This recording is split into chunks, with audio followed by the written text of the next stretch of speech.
Okay, wine number 3 is a Provence rosé, but not like a cocktail party Provence rosé. Clos Cibonne is the winery. It was owned by the naval head of the Navy for Louis XVI before it was bought by the Roux family. And the Roux family, about 4 generations ago, decided to replant this grape, Tibouren. Tibouren is a pretty cool grape. This winery in Provence is not far from the ocean, and it's in a bowl-shaped vineyard, and that allows them to. It's a grape that's very susceptible to mold, so that those ocean breezes in this bowl shape really help to minimize that. It's a grape that was brought to Provence, to southern France, by Caesar. It was brought to Italy by the Greeks and was brought to Greece, most likely from the Middle East. The belief is from Mesopotamia. The name Tibouren, deriving from the Tiber River. So it's pretty fascinating from a historic standpoint. It's known as Rosés in northern Italy. It's really grown in very, very few places.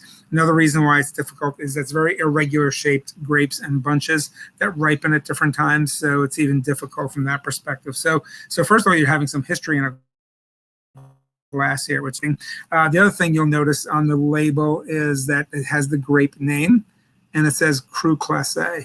So there are different Cru Classes in different parts of France, and in most cases it's just a special designation that was created at one time.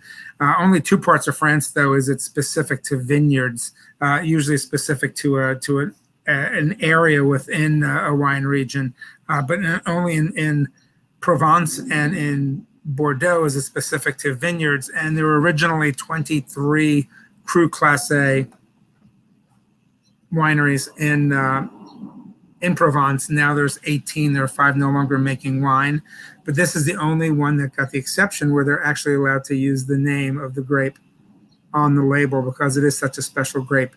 It is by law it has to be not 100%, so it's 90% Tibouren and 10% Grenache blended in there. It's also, you'll see it's a 2019. There's nothing wrong with drinking a rosé that's got some age to it. Like any wine, some are age worthy, some are not. Some actually improve, some do not improve. This is a wine where people hold on to it for a number of years. Sometimes it is that age worthy, and I'll explain why. Or you can drink it and enjoy it now.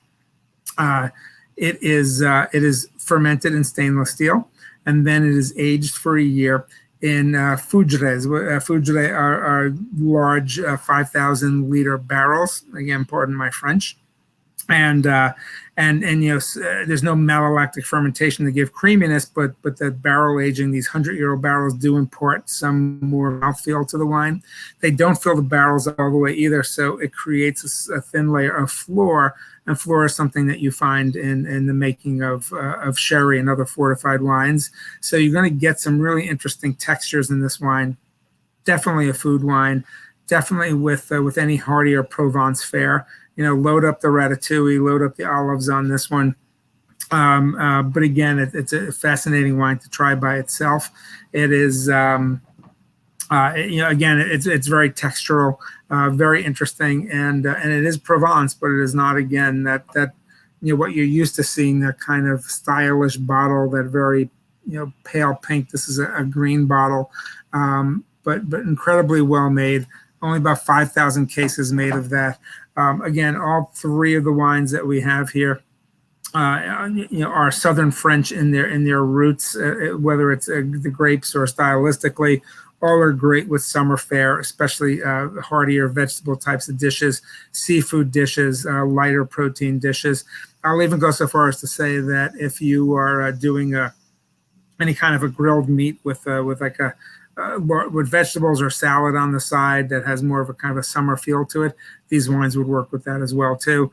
I opened a rosé the other night with a steak and hearts of palm salad with rice vermicelli and like an Asian sort of marinade and sauce with some greens and some purslane that I actually weeded from my garden. So and the rosé went perfectly well with that too. So that is the beauty of these wines. They do have structure and they do hold up. And I hope you find this interesting. All these wines, very flexible food. all very well-regarded wines too, and I hope you like them. So see you on the Zoom.